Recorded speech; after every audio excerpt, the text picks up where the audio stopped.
할렐루야. 어떤 상황 속에서도 우리와 함께 하시는 그 예수님을 바라보며 나아가는 오늘 수요 예배, 우리의 예배를 통해서, 우리의 고백을 통해서 이 시간 하나님의 놀라운 은혜가 각 초소마다 임할 줄 믿습니다. 그 믿음 앞에 왕 되신 하나님, 왕 되신 예수님의 이름을 높여드리며 나아가는 우리의 고백으로 이 시간 함께 찬양하시겠습니다.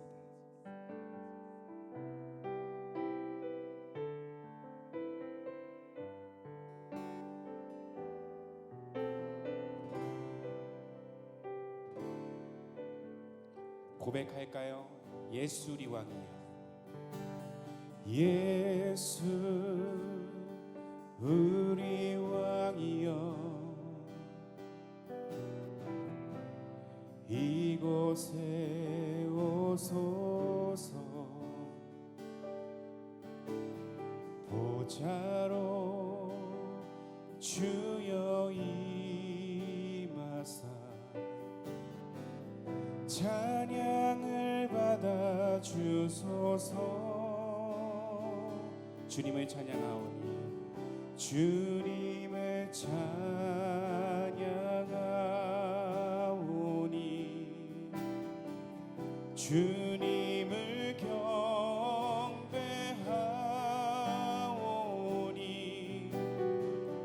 왕이신 예수여 오셔서 좌정하사 다스리소서. 다시 한번 우리의 믿음을 다해 선포하며 나아갑시다. 예수 우리 왕이여, 예수 우리 왕이여, 이곳에 오소서. 이곳에 오소서. 보좌로 주여 임하사 찬양을 받아 주소서. 주님을 찬양하오니, 주님을 찬양하오니, 주님을 경배하오니, 왕이신 예수여 오셔서 좌정하사 다스리소서. 지금 이 시간 주님만을 찬양하오니, 주님을 찬양하오니, 주님을 경배하오니, 왕이신 예수여 오셔서 좌정하사 다스리소. 우리 오른손을 높이 들고 다시 한번 주님을 찬양하오니, 주님을 경배하오니, 왕이신 예수여 오셔서 좌정하사 다스리소. 다시 한번 마지막으로 선포합시다. 주님을 찬양하오니, 주님을 찬양하오니,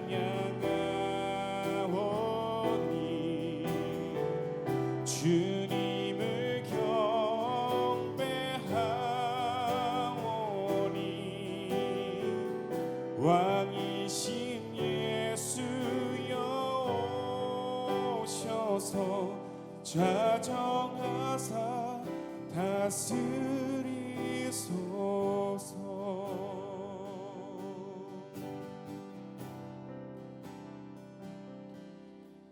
나의 안에 거하라, 나는 내 하나님이니, 모든 환난 가운데 너를 지키는 자라. 두려워하지 말라, 내가 날 도와주리니, 놀라지 말라 내 손 잡아주리라. 다시 한번 믿음으로. 나의 안에 거하라 나는 내 하나님이니 모든 환난 가운데 너를 지키는 자라. 두려워하지 말라 내가 널 도와주리니 놀라지 말라 내 손 잡아주리라. 내가 너를 지명하여 불렀나니 너는 내 것이라 내 것이라 너의 하나님이라. 내가 너를 보배롭고 존귀하게 여기노라. 너를 사랑하는 내 여호와라. 다시 한번 주님을 바라보시면서 함께 고백합시다. 나의 안에 거하라 나의 안에 거하라 나는 내 하나님이니 모든 환난 가운데 너를 지키는 자라. 두려워하지 말라 내가 널 도와주리니 놀라지 말라 내 손 잡아주리라. 내가 너를 지명하여 불렀나니 너는 내 것이라 내 것이라 너의 하나님이라. 내가 너를 보배롭고 존귀하게 여기노라. 너를 사랑하는 내 여호와라. 내가 너를 지명하여 불렀나니 너는 내 것이라. 주님 내 것이라 너의 하나님이라. 내가 너를 보배롭고 존귀하게 여기노라. 너를 사랑하는 내 여호와. 다시 한번 우리의 마지막으로 내가 너를 지명하여 불렀나니 너는 내 것이라 내 것이라 너의 하나님이라. 내가 너를 보배롭고 존귀하게 여기노라. 너를 사랑하는 내 여호와라.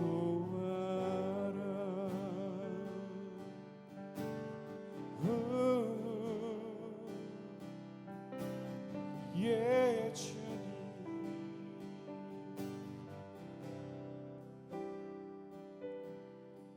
전능하신 나의 주 하나님은 능치 못하실 일 전혀 없네. 우리의 모든 간구도 우리의 모든 생각도 우리의 모든 꿈과 모든 소망도 신실하신 나의 주 하나님은 우리의 모든 괴로움 바꿀 수 있네. 불가능한 일 행하시고 죽은 자를 일으키시니 그를 이긴 자 아무도 없네. 주의 말씀 의지하여 깊은 곳에 금을 던져 오늘 그가 놀라운 일을 이루시는 것 보라. 말씀 의지하여 믿음으로 금을 던져 믿는 자에게 능치 못함 없네. 다시 한번 우리가 고백하길 원합니다. 전능하신 나의 주, 전능하신 나의 주 하나님은 능치 못하실 일 전혀 없네.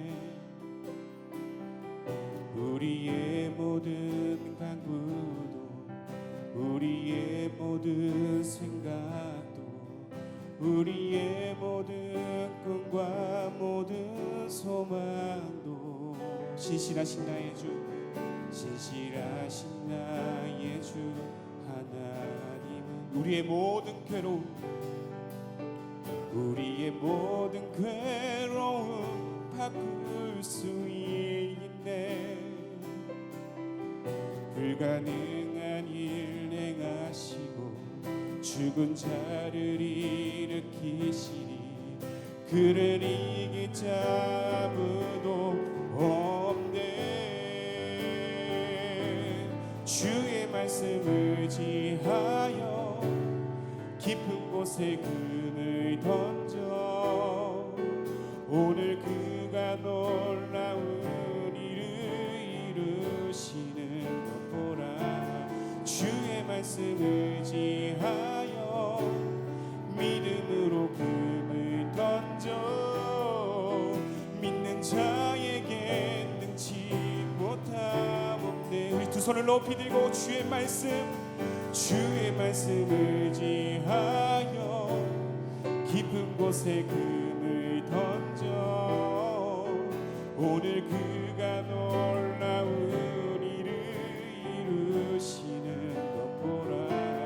주의 말씀 의지하여 믿음으로 금을 던져 믿는 자에게 능치 못함. 다시 한번 믿음으로 선포합시다. 주의 말씀 의지하여 깊은 곳에 금을 던져 오늘 그가 놀라운 일을 이루시는 것 보라. 주의 말씀 의지하여 믿음으로 금을 던져 믿는 자에게 능치 못함 없네. 믿는 자에게 능치 못함 없네. 믿는 자에게 능치 못함 없네. 믿는 자에게 능치 못함 없네. 주의 말씀 의지하여 깊은 곳에 금을 던져 오늘 그가 놀라운 일을 이루시는 것 보라. 주의 말씀 의지하여 믿음으로 금을 던져 믿는 자에게 능치 못함 없네. 들었던 두 손을 주님 앞에 내어놓으며 함께 기도하며 나아가시되 오늘 이 저녁 숱한 고난과 어려움에 처한 우리 영혼들을 주님 바라보게 하여 주시고 주님의 그 놀라운 은혜와 하나님 그 소망을 우리가 구하며 나아가오니 우리의 간절한 기도와 고백 가운데 주님 역사하여 주시옵소서. 오늘 이 예배 가운데 주님 기름 부어주시고 차고 넘치는 은혜와 그 사랑을 우리가 다시 한번 경험하며 나아가는 우리의 예배가 될 수 있도록 간절한 우리의 고백이 될 수 있도록 주님 인도하여 주시옵소서. 우리 주여 한번 외치면서 함께 기도하며 나아가도록 하겠습니다. 주여 살아계신 주님, 주님의 은혜를 이 시간 구하며 나아갑니다.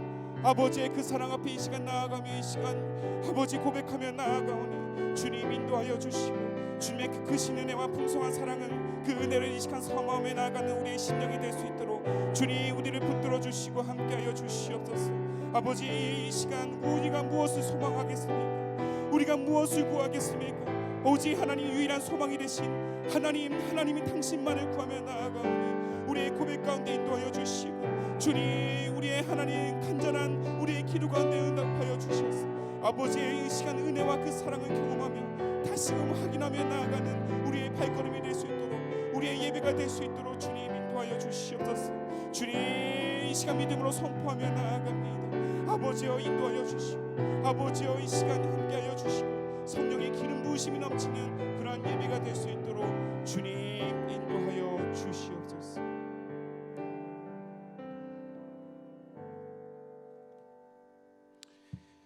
살아계신 주님, 그 주님의 그 크신 은혜와 사랑을 우리가 사모하며 나아갑니다.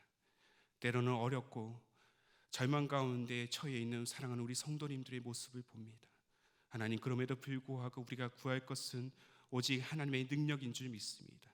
그 능력과 하나님이 주시는 은혜 앞에 서며 주의 말씀을 청중하며 나아갈 때 차고 넘치는 은혜, 하나님이 세상에 줄 수 없는 평안함, 그리고 이 시간 영원한 소망을 우리가 구하며 나아가는 우리의 기도, 우리의 예배가 될 수 있도록 인도하여 주시옵소서. 모든 것을 주님 앞에 온전히 의탁드리며 거룩하신 예수님의 이름으로 기도드립니다. 아멘. 교회 앞에 광고가 있습니다. 먼저는 우리 교회는 교회와 성도님의 안전과 사회적 책임을 다하기 위해서 4월 5일 주일 예배를 각 가정에서 온 가족이 함께 정성스럽게 구별된 예배로 드립니다. 2부와 3부 예배 시에 교회 홈페이지를 통해서 실시간 영상 예배로 드립니다. 4월 새벽 기도회, 수요 예배, 금요 기도회, 주일 오후 예배 일정은 추후에 교회에서 성도님들께 공지해 드리겠습니다. 어렵고 힘든 교회와 민족과 열방을 위해서 하나님의 은혜를 구하며 계속 기도해 주시기를 바랍니다. 고난주간 새벽 기도회가 교구, 햇세드 청년 교육부서를 대상으로 4월 6일 월요일부터 11일 토요일까지 매일 새벽 5시에 각 가정에서 실시간 영상 예배로 드립니다. 이번 고난주간은 시간 금식, 양식 금식, 언어 금식, 오락 금식, 미디어 금식 등 총 5중 금식으로 진행됩니다. 특별히 고난주간 동안에 하루 한 끼씩 금식하시고, 성금요일 4월 10일에는 하루 온종일 금식으로 예수 그리스도의 고난에 동참하고자 합니다. 이렇게 금식한 비용을 준비하신 봉투에 매일매일 모아서 헌금하시면 세 곳의 개척교회를 섬기는데 전액 사용됩니다. 우리 모두 하나님의 나라를 이 땅에 세우기 위해서 힘을 다해 주시기를 소망합니다. 오늘 함께 나눌 말씀은 이사야서 43장 1절로부터 7절까지의 말씀입니다. 마음과 정성을 다해 주님 앞에 드려진 예물이 있습니다. 이 예물을 통해서 하나님 앞에 드려진 이 마음의 소원을 담아 드린 예물을 통해서 하나님께서 받으시고 또한 우리 삶에 넘치도록 역사하여 주시기를 주님의 이름으로 축복합니다. 이사야서 43장 1절로부터 7절까지의 말씀을 제가 대신 봉독해 드리도록 하겠습니다. 야곱아, 너를 창조하신 여호와께서 지금 말씀하시느니라. 이스라엘아, 너를 지으신 이가 말씀하시느니라. 너는 두려워하지 말라. 내가 너를 구속하였고 내가 너를 지명하여 불렀나니 너는 내 것이라. 내가 물 가운데로 지날 때에 내가 너와 함께 할 것이라. 강을 건널 때에 물이 너를 침몰하지 못할 것이며 내가 불 가운데로 지날 때에 타지도 아니할 것이요 불꽃이 너를 사르지도 못하리니 대저 나는 여호와 내 하나님이요 이스라엘의 거룩한 이요 내 구원자임이라. 내가 애굽을 너의 속량물로 구스와 스바를 너를 대신하여 주었노라. 내가 내 눈에 보배롭고 존귀하며 내가 너를 사랑하였은즉 내가 내 대신 사람들을 내어주며 백성들이 내 생명을 대신하리니 두려워하지 말라. 내가 너와 함께하여 내 자손을 동쪽에서부터 오게 하며 서쪽에서부터 너를 모을 것이며 내가 북쪽에게 이르기를 내놓으라. 남쪽에게 이르기를 가두어 두지 말라. 내 아들들을 먼 곳에서 이끌며 내 딸들을 땅끝에서 오게 하며 내 이름으로 불려지는 모든 자 곧 내가 내 영광을 위하여 창조한 자를 오게 하라. 그를 내가 지었고 그를 내가 만들었느니라. 아멘. 오늘 말씀은 하나님께 속한 자여 소망을 노래하라라는 제목으로 함께 하나님의 말씀을 나누고자 합니다. 요즘 젊은이들 사이에서 쓰이는 용어 중에 인싸라는 단어가 있습니다. 인싸. 인싸의 뜻이 무엇인지 알고 계십니까? 인싸는 어떤 조직의 내부자를 의미하는 인사이더의 약자입니다. 인사이더의 약자. 인싸는 자신이 소속된 무리 내에서 적극적으로 어울려 지내는 사람을 일컫는 말입니다. 이 적극적이란 말은 친구들과의 관계에서 친화력이 있고 분위기를 주도한다는 의미를 포함하고 있습니다. 그리고 인싸들의 인싸를 뭐라고 하시는지 알고 계십니까? 바로 핵인싸라고 합니다. 핵인싸. 그런데 실제로 현실에서 우리가 실감하는 이 인싸의 진짜 의미는 앞서 언급한 정의와는 살짝 다릅니다. 인싸는 그야말로 우리가 부러워할 만한 어떤 대상, 유명하고 좋은 집단에 소속되어 있고 그와 관련된 많은 정보를 가지고 있으며 소속과 정보를 통해 많은 혜택과 이익을 누리는 사람을 말합니다. 제 말이 좀 어렵죠? 예컨대 유명 연예인과 직접적인 관계를 가진 사람이거나 어떤 유명한 곳에서 인증샷을 찍거나 유행하는 패션을 따라하거나 그보다 앞서는 것, 그리고 전 세계 여행을 다니면서 사람들이 알만하고 모두가 가고 싶은, 요즘에 핫플레이스라는 단어 알고 계시죠? 이 핫플레이스를 다녀왔다거나 아니면 아예 스스로 유명 인사가 되어서 유행을 선도하면서 많은 이들을 거느리고 사는 이 워너비들을 통칭한다는 것이죠. 그런데 이 인싸라는 한 단어 때문에 요즘 젊은이들 사이에서는 또 우리 일상에서는 이 보이지 않는 계급이 생겼습니다. 내가 얼마나 능력이 있고 또 유명한지, 또 어떤 엘리트 코스를 밟고 있는지, 어떤 스타일로 내가 삶을 살고 있는지, 이것을 하고야 안 하고에 따라서 인간 존재를 판단하는 이 구분선이 생긴다는 것이죠. 이 인싸의 기원이 어디서 유래했는지 아십니까? 국내 최대 인터넷 백과사전 사이트인 이 나무 위키에 따르면 바로 아웃사이더의 준말인 이 아싸에 의해서 만들어진 것입니다. 아싸, 이 노래방에 있는 브랜드 이름이 아니고요. 아싸, 아웃사이더의 준말이죠. 이 아싸들이 인싸들을 비판하기 위해서 인터넷에서 만든 자기적인 단어라는 것입니다. 흔히 어떤 무리나 그룹 안에서의 분위기를 보면 인싸들은 목소리가 아주 크고 아싸들은 매우 조용합니다. 주로 인싸가 분위기를 주도하는 편이고 아싸는 상대적으로 한 구석에서 조용히 그냥 있습니다. 인간의 눈과 마음은 늘 보이는 것으로 사람을 판단하죠.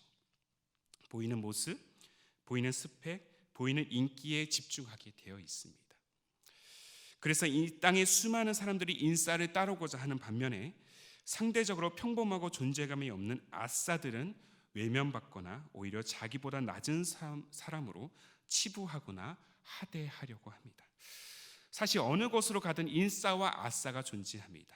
집, 학교, 직장, 교회, 그리고 여러분들이 지금 마주하고 있는 공간 안에서도 인싸와 아싸가 공존하고 있습니다. 어느 한 사람이 부각되면 부각되지 않는 사람은 상대적인 박탈감을 느낍니다. 인간 사이는 늘 무리 위에 우뚝 서고자 하는 야망이 있습니다. 누구보다 우월하고자 애를 씁니다. 그것이 돈이든 명예든 권력이든 수단과 과정은 상관이 없습니다. 그저 상위 몇 프로에 들어가기만 하면 됩니다. 이것이 인싸라는 이 가려진 가면 속 보이지 않는 계급, 차별, 야욕, 이 박탈로 가득한 실상이라는 것이죠. 그래서 인싸가 아닌 자들을 향한 업신여김의 문화가 보이지 않게 이 사회와 문화를 지배하고 있습니다. 어쩌면 아싸는 왕따의 또 다른 표현인지도 모르겠습니다. 여러분들은 인싸인가요? 아싸인가요? 여러분들 앞에 서 있는 저는 인싸였을까요? 아싸였을까요? 잠시 후에 제가 말씀을 드리겠지만 저는 제가 존재한 그 순간부터 아싸였습니다. 어린 시절의 제 삶을 색으로 표현하자면 틈조차 없는 완벽한 검정색이었습니다. 아무리 다른 색으로 덧칠을 해도 제 마음과 제 모습은 항상 검은색밖에 나타나지 않았습니다. 어쩌면 지금까지도 저는 아싸인지도 모르겠습니다. 세상적인 관점에서 저는 그리 성공적인 인생을 살지 않았습니다. 특출난 재능이나 잘하는 것도 별로 없었습니다. 공부는 늘 중간에서 위아래로 오갔고 싸움도 잘 못해서 맨날 동급생들에게 맞기도 정말 많이 맞았던 것 같습니다. 대학원을 졸업하고 하나님의 부르심을 따라 이름만 들어도 알만한 대형교회에서 10년 동안 섬겼지만 그 안에서도 저는 수많은 어려움들을 겪었고 수많은 실패를 경험했습니다. 또 부유하지도 않았습니다. 매 순간 어떻게 한 달을 넘겨야 될지 걱정만 늘어납니다. 제 삶에는 인싸가 될 만한 그 어떤 조건도 어떤 성공담도 없습니다. 세상의 기준에서 보면 저는 그냥 그저 그런 사람입니다. 그리고 무엇보다 오늘 본문에 등장하고 있는 이 바벨론의 압제 가운데 놓인 유다의 절망적인 모습을 우리가 보았을 때 이들의 모습 또한 아사와 다를 바 없는 처지에 놓여 있는 것을 우리는 목격하게 됩니다. 오늘 본문의 말씀을 보면 선지자 이사야를 통하여 이스라엘 민족을 향한 하나님의 예언의 말씀, 약속의 말씀이 등장하고 있습니다. 이사야가 선지자로 활동했던 당시 이 이스라엘의 상황은 매우 좋지 않았습니다. 여러 추정들이 있지만 이사야서 전체 내용을 시대적 상황과 비추어 봤을 때 많은 성경학자들이 공통적으로 대략 세 부분으로 나뉘고 있다고 주장합니다. 1장부터 39장까지는 아수르의 지배를 받았던 이스라엘, 40장부터 55장까지는 바벨론의 포로로 잡혔던 유다 민족, 나머지 51장부터 66장까지는 종말에 대한 예언을 통한 모든 시대를 대상으로 기록된 걸로 구분하고 있다라는 것이죠. 오늘 우리가 바라보는 본문은 바로 바벨론의 압제에 놓인 남유다 백성들을 향한 메시지로 보면 될 것입니다. 당시 남유다는 포로 생활로 인하여 굉장히 낙담에 처하게 되었습니다. 물론 그 모든 결과는 사실 이스라엘 전체의 범죄로 인한 심판의 결과물이었던 것이죠. 당시 유다 백성들은 민족이 멸망했다는 그 현실의 충격에서 벗어나지 못하고 있었습니다. 그들이 느낀 실패감이란 이루 말할 수 없을 고통과 슬픔이 파도처럼 그들의 삶과 내면을 파고들기 시작했습니다. 그들은 철저하게 실패했고 바벨론을 비롯한 주변국들의 노략거리가 되었습니다. 한때는 세계를 호령하고 열방의 부러움을 샀던 인싸였지만 이제는 이스라엘이라는 이름만 들어도 비웃음이 터져 나오는 아사로 전락했습니다. 이 사실이 얼마나 수치스러운지 모릅니다. 암울하고 칠흑같이 어두운 현실이 스스로를 더욱더 절망의 구덩이로 빠져들게 합니다. 그런데 이렇게 절망과 고난의 뒤편에서 신음하고 있는 남유다를 향한 하나님의 말씀을 지금 주목해 보십시오. 자, 1절 말씀입니다. 제가 읽겠습니다. 야곱아, 너를 창조하신 여호와께서 지금 말씀하시느니라. 이스라엘아, 너를 지으신 이가 말씀하시느니라. 너는 두려워하지 말라. 내가 너를 구속하였고 내가 너를 지명하여 불렀나니 너는 내 것이라. 아멘. 여기서 야곱은 이스라엘의 옛 이름입니다. 하나님께서 백성들을 향한 어떤 말씀을 지금 하고 계십니까? 내가 너를 지명하여 불렀나니 너는 내 것이라. 그런데 현재 유다 백성들의 현실은 마치 부모를 잃고 어디로 갈지 몰라 서성이며 우는 고아의 모습과도 같습니다. 이러한 상황 속에서 하나님은 자기 백성들을 향해 너를 지명했다, 너는 내 것이라고 선언하고 계신 것이죠. 마치 왕따에게 나랑 같이 놀자라면서 손을 내미는 친구의 모습과도 같습니다. 아무도 손을 내미지 않는 그 순간에게 수많은 친구들에게 놀림거리로 전락한 내 삶에 누군가가 손을 내밀어 너는 내 친구야, 일어나서 같이 놀자라고 한다면 그보다 더 큰 위로가 어디 있을까요? 아마나 평생 그 마음을 잊지 못할 것입니다. 그리고 순식간에 아사에서 인싸로 변화되는 기적을 경험하게 될 것입니다. 그런데 하나님이 지금 낭망하고 있는 백성들에게 그렇게 말씀하고 계십니다. 내가 너를 지명했어. 이제 너는 내 것이야. 내 안에만 있으면 돼. 이제 너는 그 누구도 아닌 내 아들이야. 얼마나 놀라운 음성인지 모릅니다. 열방의 통치자가 되신 하나님께서 다시금 이스라엘 남유다를 세우고 계신 것입니다. 비록 포로 생활 중에 있지만 더 이상 열강으로부터 놀림거리가 되지 않도록 다시금 구원의 통로, 구원의 중심이 되도록 지금 회복을 약속하고 계십니다. 이것이 하나님께 속한 자의 인생, 진짜 인싸의 모습인 줄 믿습니다.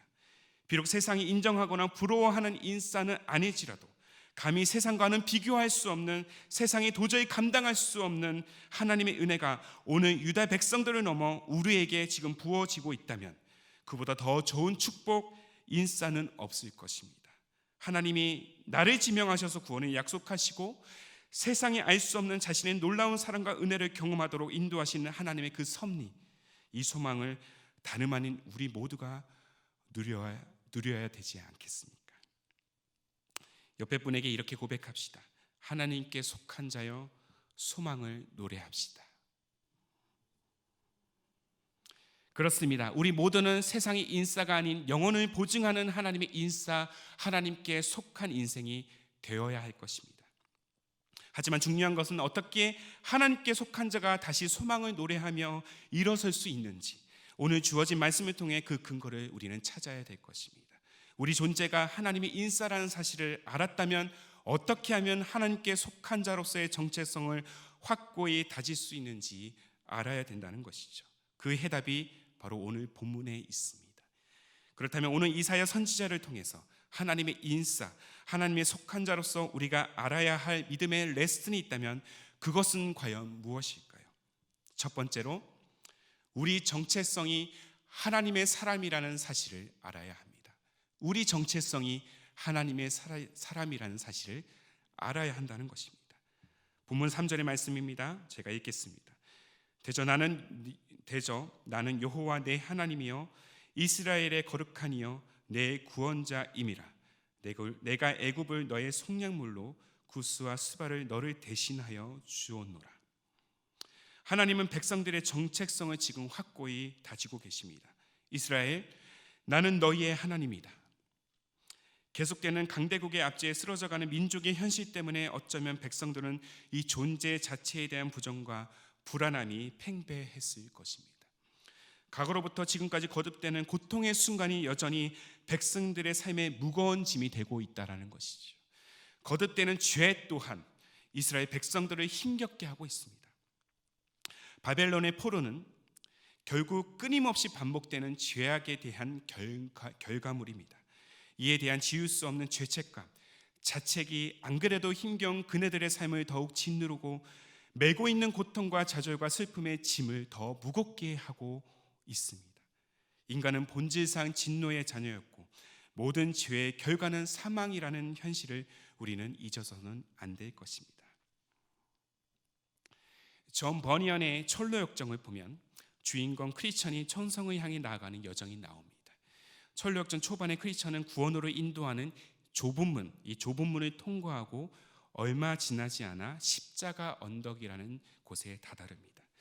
그런데 좁은 문을 통과한 이후에 구원을 향한 그 여행을 시작한 지 얼마 되지도 않았는데 그는 매우 지치고 힘겨워합니다. 그 이유는 무엇일까요? 그의 어깨에는 그가 본래 살았던 그 멸망의 도시라는 곳에서 멸망의 도시에서 메고 온 죄의 짐이 있었기 때문이죠. 문제는 크리스천 스스로는 이 죄의 짐을 스스로 내려놓을 수 없도록 아주 빈틈없이 그의 몸과 결착이 되어 있었습니다. 그런데 이 짐이 가면 갈수록 점점 무거워지는 거예요. 어떻게든 천성에 가고자 하는 마음은 간절했지만 등 뒤에 있는 짐이 너무 무거워서 그는 고통스러워하고 있었습니다. 그러다 어느덧 십자가의 언덕에 도착합니다. 그 언덕 위에는 3명의 천사가 크리스천에게 지금 다가오고 있습니다. 한 천사가 크리스천에게 다가와 이렇게 말합니다. 내 죄가, 크리스천, 내 죄가 사함을 받았다. 그리고 두 번째 천사가 나와 크리스천의 헌옷을, 누더기 옷을 벗기고 새 옷으로 갈아입혀 줍니다. 이때 놀랍게도 도저히 풀 수 없었던 죄의 짐이 아주 자연스럽게 풀어졌다는 것이죠. 자, 마지막으로 세 번째 천사가 다가와서 크리스천 이마에 도장을 찍고 구원의 증표인 이 두루마기를 건네줍니다. 이 두루마기를 여러분들 잘 기억하고 계십시오. 자, 첫 번째 천사는 누구를 의미하는 것일까? 첫 번째 천사, 바로 성부 하나님입니다. 비록 죄인이지만 독생자를 아낌없이 내어줄 만큼 우리를 용서하시고자 하는 하나님의 사랑을 느낄 수 있습니다. 두 번째 천사는 성자 하나님입니다. 그리스도의 보혈로 말미암아 모든 더러운 죄를 씻어내시고 우리를 죄인의 신분에서 의인의 신분으로 변화시켜 주고 있습니다. 자, 세 번째 천사는 누구일까요? 네, 성령 하나님이십니다. 이마에 도장을 찍어준 것은 이 성경적인 용어로 성령의 인치심을 말하고, 약속의 두루마기와 함께 이제 더 이상 너는 죄인이 아니라 하나님의 사람, 하나님의 자녀라는 사실을 성령께서 보증하고 계심을 보여주고 있는 것입니다. 이것이 바로 삼위일체 하나님의 은혜인 줄 믿습니다. 이 장면이 비단 주인공 크리스천만을 향한 것일까? 오늘 나는 너희의 하나님이고 너의 구원자다라고 하시는 삼위일체 하나님의 말씀이 이스라엘 백성들만을 위한 것일까요? 아닙니다. 바로 우리 모두를 향한 약속의 말씀이라는 사실을 믿으시기를 바랍니다.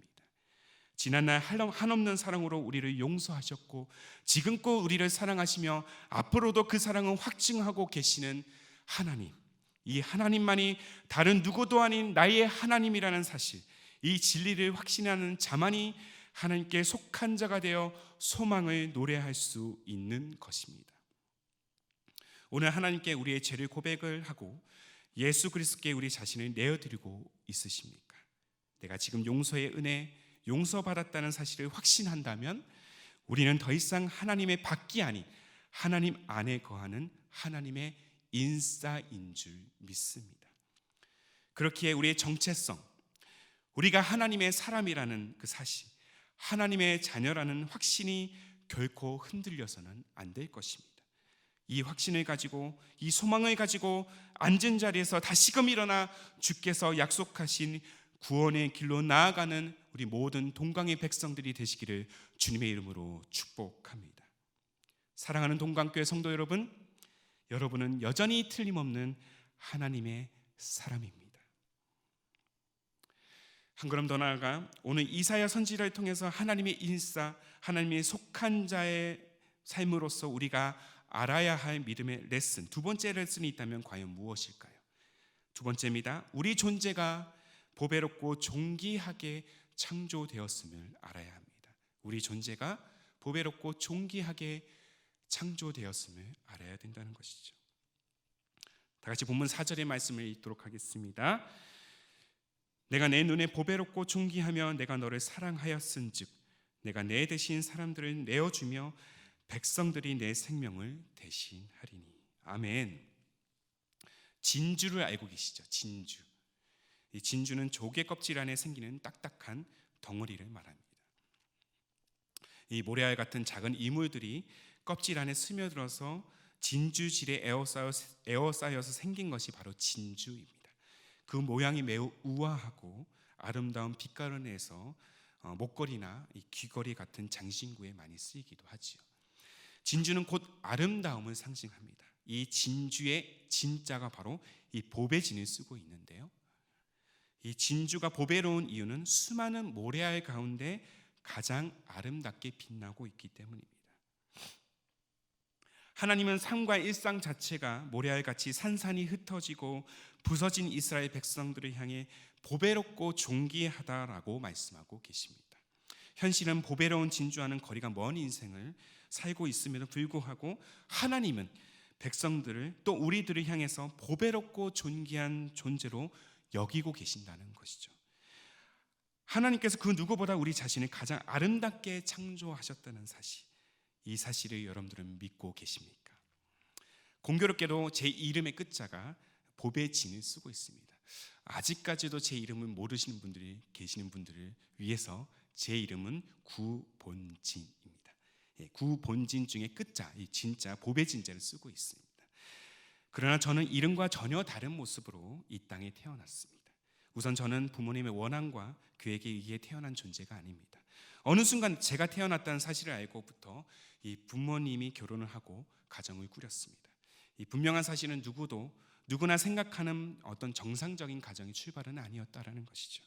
어쩌면 저라는 존재 때문에 부모님의 운명이 바뀐 것일 수도 있습니다. 원했던 상황도 아니었고 부모로서는 저는 뜻밖의 존재였던 것이죠.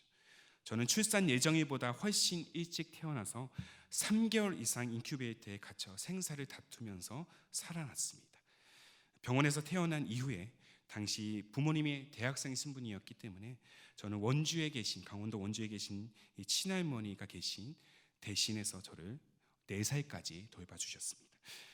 여튼 4살부터 부모님과 같이 살게 되었습니다. 그런데 보통 부모 자녀 사이를 애착관계라고 설명을 하는데 아마도 저는 이 부모님과 애착이 거의 없었다고 해도 과언이 아닐 것입니다. 오히려 할머니하고 애착관계가 더 많이 형성이 되어 있었죠.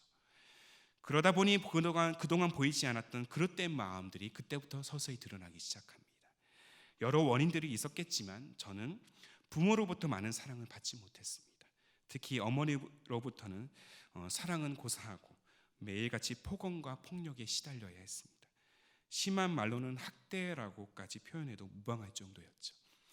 어머니는 정서적으로 매우 불안정했고 심한 결벽으로 인해서 제 몸에 먼지가 조금만 묻어도 바로 따귀를 날리셨습니다. 엄마가 제게 늘 반복해서 했던 말이 있습니다. 너 때문에 내 인생이 이렇게 됐어.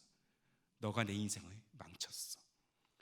그러다 제가 초등학교 3학년 여름쯤인가 부모님은 결혼 생활을 더 이상 잊지 못하고 이혼을 결정하게 되십니다.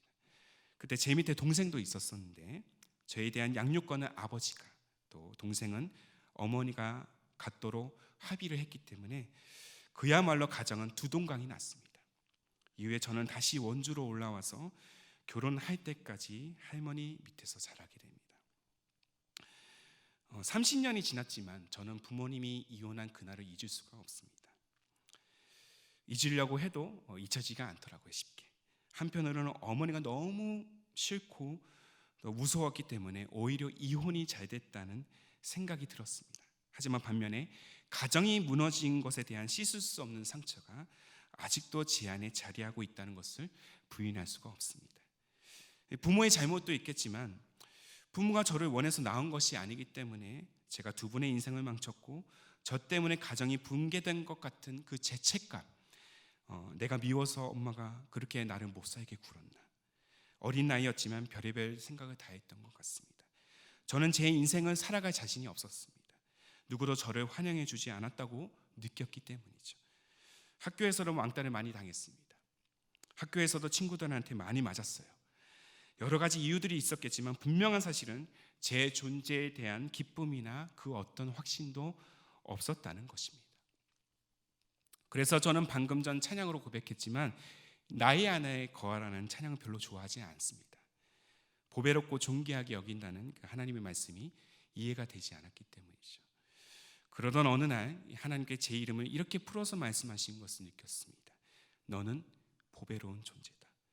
이 고등학생이었던 어느 날이었어요. 이름의 뜻을 가지고 하나님께서 이렇게 가만히 묵상하고 있는 저를 향해서 이렇게 말씀을 하십니다. 너는 보배로운 존재다. 사랑하는 본진아, 너는 내가 택한 존재다. 보배롭게 만들었어. 갑자기 눈물이 하염없이 흐르기 시작합니다.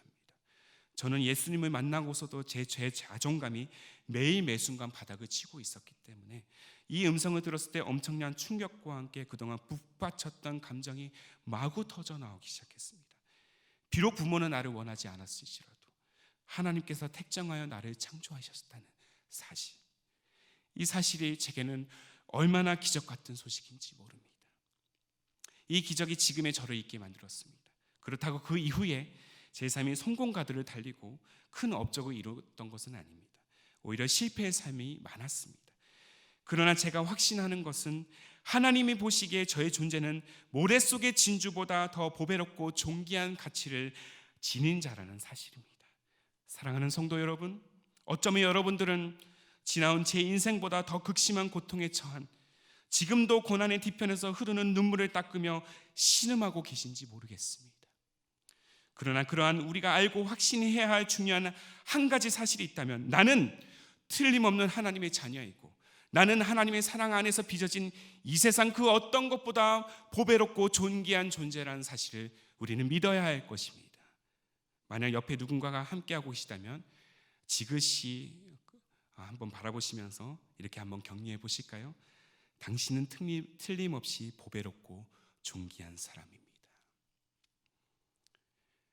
사랑하는 동강교회 여러분, 여러분들은 틀림없이 보배롭고 존귀한 사람들입니다. 마지막으로 오늘 이사야 선지자를 통해서 하나님의 인싸, 하나님의 속한 자로서 우리가 알아야 할 믿음의 레슨이 있다면 그 마지막은 무엇일까요? 우리 미래를 두려워할 필요가 없다는 사실을 알아야 합니다. 우리 미래를 두려워할 필요가 없습니다. 다 같이 본문 5절의 말씀을 읽겠습니다. 두려워하지 말라. 내가 너와 함께하여 내 자손을 동쪽에서부터 오게 하며 서쪽에서부터 너를 모을 것이며. 하나님의 약속이 지금 등장하고 있지요. 어떤 약속입니까? 두려워하지 말라. 내가 너와 함께하여 이는 이제부터 다시 내가 너희들과 함께 할 것이다. 그러므로 너희는 두려워할 필요가 없다라는 말씀입니다. 이 약속이 지금 절망과 위기 가운데 처한 이스라엘 백성들에게, 유다 백성들에게 얼마나 큰 위로가 되고 있는지 모릅니다. 어두운 상황 속에 찾아온 하나님의 말씀만큼 우리 삶에 큰 능력은 없습니다. 그러면서 하나님께서 흩어진 자손을 지금 모으시겠다고 말씀합니다. 동쪽에서부터 오게 하여. 9절에서 이 동쪽은 어디를 지금 말하는 것일까요? 당시 이스라엘 중심으로 주변국들의 지도를 봤을 때 동쪽은 바로 바벨론을 말하는 것입니다. 그렇다면 서쪽은 어디를 말하는 것이겠습니까? 그렇습니다. 이스라엘입니다. 이는 하나님께서 바벨론 포로로 잡혀갔던 이스라엘 백성들을 돌아오게 하여 이스라엘에서 흩어진 동서남북으로 흩어진 백성들을 모으시겠다는 약속입니다. 작금의 상황이 암울하고 빛 한 점 되지 않는 어두운 현실이라도 결코 미래에 대해서 우리는 두려워하지 말라는 것입니다. 빛 대신 하나님께서 백성들을 비롯한 우리 모두를 일으켜 우리를 회복시킬 것이며 다시금 승리의 삶으로 이끄시겠다는 약속, 이 약속을 우리가 신뢰한다면 우리는 우리의 미래에 대하여 결코 두려워할 필요가 없다는 것입니다. 앞서 이와 비슷한 약속의 말씀 여호수아 1장에 먼저 등장하고 있지요. 40년이라는 긴 광야 생활에 갇혀있던 이스라엘 백성들을 여호수아를 통해 다시 일으키시는 장면에서 하나님은 여호수아에게 이렇게 말씀하십니다. 다 같이 여호수아 1장 9절의 말씀을 읽도록 하겠습니다. 내가 내게 명령한 것이 아니냐. 강하고 담대하라. 두려워하지 말며 놀라지 말라. 내가 어디로 가든지 내 하나님 여호와가 너와 함께 하느니라. 아멘. 끝나지 않을 것 같은 무겁고 고통스러운 오늘의 현실, 이 무거운 현실이 내일도 계속될 것만 같은 이 막연한 두려움이 우리 안에 자리 잡고 있습니다. 우리의 미래는 늘 한 치 앞도 내다볼 수 없기 때문입니다. 이것이 인간이 가진 연약함입니다. 만약 조금이라도 내 미래를 내다볼 수만 있다면, 조금이라도 앞날에 대한 두려움을 조금이라도 덜어낼 수 있을 텐데 말이죠. 다시 한번 존 버니언의 이 철로 역정을 보면 크리스천이 지난 순례의 여정 가운데 가장 클라이막스가 있습니다. 바로 절망의 감옥에 갇혔을 때입니다. 절망의 감옥. 크리스천과 소망이라는 친구가, 이 소망이라는 친구도 한번 잘 기억해 두십시오. 크리스천과 소망이라는 친구가 길을 잘못 들어 절망의 거인에 잡히게 되었습니다. 거인으로부터 심한 매를 맞고 지하 깊숙한 곳에 있는 감옥에 갇히게 된 것이죠. 감옥에 갇힌 크리스천과 소망은 처음엔 어떻게든 이 절망의 감옥을 탈출을 하려고 가진 노력을 다했습니다. 그러나 전부 실패하자 깊은 절망과 두려움에 사로잡히게 됩니다. 그 와중에 의혹이라는 절망의 거인의 부인이 찾아와서 크리스천과 소망에게 칼과 독약, 밧줄을 주면서 너희들은 여기서 절대 나갈 수 없으니 차라리 스스로 죽음을 선택하는 게 낫다는 말을 남깁니다. 이 말을 들은 크리스천의 마음은 어떻겠습니까? 만약 여러분들이 이 말을 들었다면 어떤 마음이 들겠습니까? 이 크리스천은 이제 그 어떤 소망도 찾을 수 없다는 현실을 마주하고 스스로 목숨을 끊고자 결단합니다. 난 더 이상 이제 안 되겠어. 끝까지 가려고 했지만 내 힘으론, 내 마음과 내 믿음은 도저히 안 될 것 같아. 그리고 스스로 목숨을 끊고자 결단합니다. 힘겹고 두려운 미래를 살기보다는 차라리 죽는 게 낫다는 의혹의 말이 생존의 의지마도 마저 끊게 만들었습니다. 그런데 크리스천 옆에 지금 누가 있습니까? 사진에 보시는 바와 같이 소망이 있었습니다. 소망은 죽으려는 크리스천을 만류합니다. 그러면서 크리스천에게 지금껏 우리가 하나님의 도우심을 통해 숱한 고난을 넘어왔듯 지금도 하나님께서 우리와 지금 함께 하신다고. 크리스천, 그럼에도 불구하고 하나님께서 우리와 지금 함께 하고 계신다고. 함께 하고 계시지 않냐고. 그러니 하나님을 바라보자고. 우리를 반드시 살리실 것이라고 다시금 소망은 심어줍니다. 이 말을 들은 크리스천은 소망을 부둥켜 안고 하염없이 눈물을 흘립니다. 그 눈물 와중에 그러다 번뜩 방금 전에 언급해드렸던 이 십자가 언덕에서 받았던 두루마기가 생각이 났습니다. 몸을 뒤져서 그 두루마기를 꺼내어 흔들어 보니 그 안에 바로 약속의 열쇠가 쨍그랑하면서 떨어집니다. 그 열쇠를 주워다가 굳게 잠긴 자물쇠에 꽂는 순간 결과는 어떻게 되었을까요? 열렸습니다. 우리를 반드시 구원하시겠다는 하나님의 변함없는 약속이 이루어지는 순간입니다. 크리스천과 소망은 하나님의 약속으로 말미암아 깊은 절망의 골짜기에서 빠져나오게 됩니다. 그러나 비단 이 약속이 크리스천과 소망에게만 해당되는 것일까요? 오늘 이 자리에 있는 우리 모두에게 동일한 약속인 줄 믿습니다. 비록 내가 마주하고 있는 현실이 내 가정이 무너지고 아싸가 되어도 왕따가 되어도 내 미래는 여전히 암담하며 누구 하나 나를 위로해 주지 않는 마치 홀로 이 세상에 존재하는 것 같은 암울한 오늘일지라도 두려움과 공포가 나를 짓눌러도 우리를 반드시 살리시겠다는 하나님의 약속, 그 약속을 붙들기만 하면 어떤 대적, 어떤 절망의 거인이 나를 대적해도 오늘 우리의 미래와 우리의 삶은 승리할 줄로 믿습니다.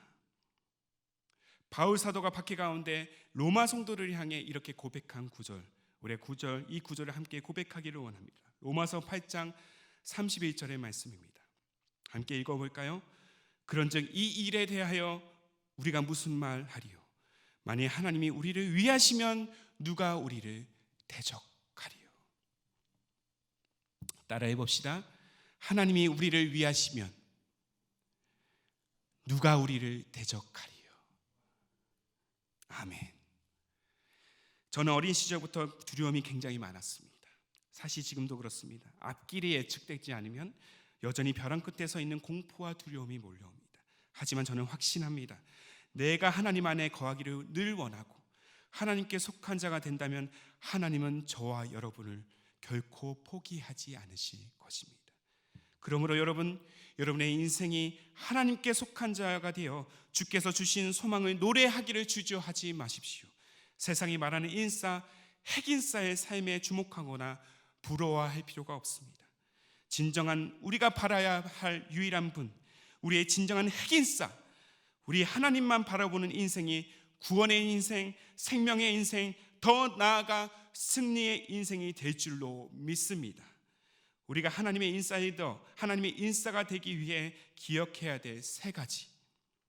첫 번째, 우리 정체성은 하나님의 사람이라는 사실. 두 번째, 우리 존재가 보배롭고 존귀하게 창조되었다는 사실. 세 번째, 우리 미래를 두려워할 필요가 없다는 사실. 이 사실을 우리 가슴에 품고 기도할 때 우리의 인생이, 우리의 가정이, 우리의 교회가 지금 이 자리에 모인 우리의 모든 공동체가 회복되고 비록 코로나19로 고통받고 두려움 가운데 휩싸였지만 이러한 세상에 짓눌리는 것이 아니라 오히려 세상이 소망이 되는, 더 나아가 어둠의 권세를 향한 승리를 선포하고 외치는 믿음의 여정, 승리의 여정이 되시기를 주님의 이름으로 축복합니다. 이 믿음의 여정, 저와 여러분이 하나님의 인싸가 되어 소망을 노래하며 계속해서 이 믿음의 승리의 여정을 걸어보시지 않으시겠습니까? 기도하시겠습니다. 함께 기도하며 나아가실 때, 그렇습니다 주님, 숱한 절망과 고난 가운데 처해 있는 우리의 삶이지만 저는 하나님께 속했습니다. 우리 가정은 하나님께 속했습니다. 우리 교회는 하나님께 속했습니다. 주님, 하나님께 속한 자로서 하나님, 우리의 정체성이 흔들리지 않고 보배롭고 존귀하게 창조하셨던 그 사실을 믿으며 우리의 미래 앞에 승리를 선포하며 나아가는 우리의 기도와 우리의 고백이 되게 하여 주시옵소서.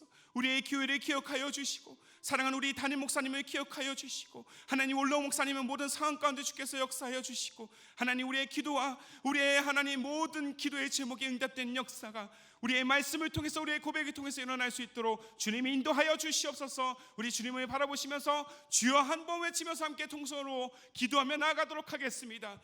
주여, 살아계신 주님, 이 시간 하나님께 속한 자가 되어 주님 앞에 담대히 주님 믿음으로 선포하며 나아갑니다. 아버지, 우리의 고백 가운데 주님 역사하여 주시고 우리의 모든 기도 제목 가운데 주님 응답하여 주시고 다시금 절망의 모든 구덩이에서 소망을 노래하며 나아가는 우리의 발걸음이 될 수 있도록 주님 인도하여 주시옵소서. 무엇보다 하나님을 구합니다.